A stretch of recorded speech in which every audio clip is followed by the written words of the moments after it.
welcome back. Talking a little more on road lining today. You can see this trail coming up, and we're going up here. There's a cornfield right there. I think we're drawing them from is we got a big hardwoods down there, and there's a draw that comes right up here to the road. We got another spot right down here in this bottom, which is really good. We got a couple good den trees. This is one of my more open areas. Typically, you know, I want a lot more wooded areas, but every other year when this side of the road is corn, even down here, you know, up on the hill, we got corn on one side and still got the timber down below. It's really good, so I do this every other year. This time we got a possum in this set. It's one of the downfalls of, you know, I strictly use cat food in my sets. I do have a small market for possums, so it doesn't bother me too much. Most people want to avoid them. But what I want to point out is a lot of times possums like to bury themselves in the grass. So you have to really kind of pay attention. You can't just drive by and look and, you know, see out the window most of the times, unless you can see the trap itself still set. If you can't see the trap, you better come out here and take a look, because these possums like to bury themselves in the grass. So we'll see what else we get today. We got a lot of stuff to check, but hopefully we'll produce something good for you. All right, we got us a raccoon here. This is the spot we filmed for you guys earlier. It's a really good location. We had this trail coming off this pole from the hardwoods where we just caught the possums back behind us, quarter mile or so. We got the trail here that he's coming by on the pole. We're gonna have a set right here in the bottom we got to check. Then we got one up there by the sign, and then on the next little hill past that. Like I said, every other year when the right side here is corn, we got all this timber on the left. It makes for a phenomenal location. When it's beans, not so much, so I don't normally set this road when it's beans. In my opinion, raccoons definitely prefer corn over beans. But your beans might pick you up some more skunks too, because in my opinion, skunks like the beans. But anyway, nice raccoon here. It's, you know, not too far from Thanksgiving, so things are starting to look really well. Very happy to pick him up along the way. See his head down there, just popping out of the tube. He's playing peekaboo on us, but this is that low spot. We just took that raccoon on that telephone pole up there. Like you said, like I told you, you got these draws coming down.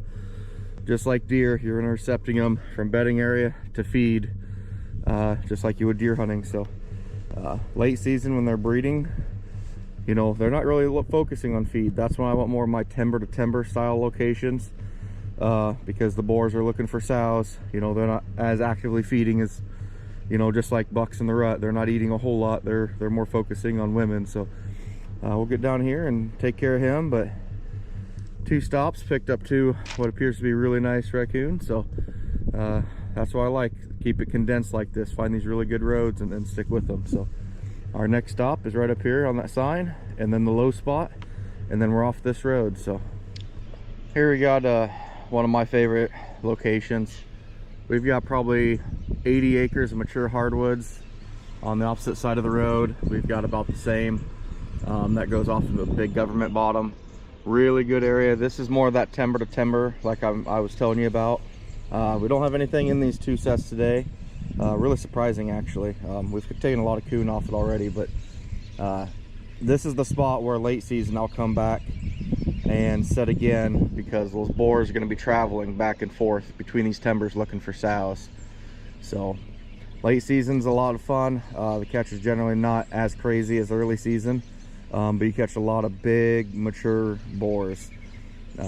You'll catch a few sows too, but most of your kits and smaller raccoons, you're not going to catch many of them late season, because it's mostly just rutting activity. The younger ones tend to stay denned up pretty good. But just kind of want to show you what I'm talking about. You can see this is just a big mature timber here, and on the other side of the road it's the same. And we got this low spot coming through. It's a really good late season location. Catch a lot early season as well, but it's really prime late season. And since we have corn up here on this corner coming from beans, there's a farm entrance, and we've got a set right across that where these raccoons are coming from about that cedar tree, crossing over to corn. So we'll see what happens when we get up there. Well, here we got us a double. probably gonna be kind of hard to make out, but that trail goes right up in through there. They're actually coming down over the rocks here, going up and over. This is another great timber to timber location. Typically I always do a lot better on those than the timber to corn. Timber to corn produces, but these generally produce a lot more. So these two are just little guys. Probably won't be harvesting them, but this type of location is just ideal. Well, here we got us a nice one again. You can see that trail going up this, basically it's almost like a dam going up to a disc cornfield. So I don't have the greatest luck once they disc it. Just my opinion, I'd rather them not disc it. But you'll still catch a few. Once again, this is just coming from a big timber. We had another spot right down here. You can see that little low spot, that marker with the red flag.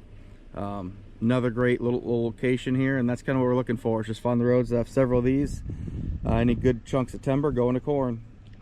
This is one of my better roads this year. You can just see this trail crossing. We got corn up here. We actually got a raccoon that's been 220 right here. Pretty decent sized one. But you can see the tunnel they're going up into, and that's why I like to set this in.